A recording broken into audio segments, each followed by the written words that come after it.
5 تا از بهترین روش‌های درمان خانگی کبد چرب. هلو گایز، چطوری بچه‌ها؟ توی این قسمت میپردازیم به 5 تا از روش‌های درمان خانگی کبد چرب. کبد چرب یکی از مشکلات رایج جامعه ما هستش که با تغییرات سبک زندگی و رژیم غذایی نامناسب به وجود میاد. با استفاده از روش‌هایی که داخل ویدیو بهتون میگیم میتونید که با استفاده از اونو کبد چرب خودتون رو داخل خونه درمان بکنید. اولین مورد مصرف میوه و سبزیجاته که یکی از راه‌های مؤثر در درمان کبد چرب افزایش مصرف میوه‌ها و سبزیجاته که این مواد غذایی به علت آنتی‌اکسیدان‌هایی که دارن باعث میشه که کبد چرب شما از بین بره. مورد بعدی کاهش مصرف چربی‌های اشباع شده هستش.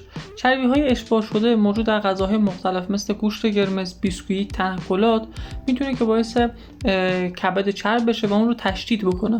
پس بهتون توصیه میشه که اگر که از این مواد استفاده میکنید کلاً بذارید کنار و سعی بکنید که یک رژیم غذایی مناسب داشته باشید. میرسیم به قسمت سوم، یعنی مهمترین قسمت درمان کبد چرب در خانه. برای اینکه بتونید کبد چرب خودتون رو داخل خونه درمان بکنید بهترین روشش ورزشه و اگر که میخواین خیلی سریعتر این اتفاق بیفته باید به صورت منظم ورزش بکنید و سعی بکنید که برای ورزش ها به صورت هوازی باشه که میتونه تاثیرش رو چندین برابر بکنه. بر اساس مقالات 2023 مصرف چای سبز میتونه که باعث کاهش کبد چرب بشه و به شما کمک بکنه که از کبد چربتون کلا رها بشید و این مشکلتون رو برطرف بکنید.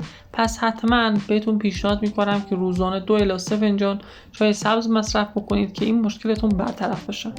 مورد آخر، مورد پنجم، کنترل استرس و خواب مناسبه. استرس مزمن و کمبود خواب میتونه که به افزایش خطر بروز کبد چرب منجر بشه.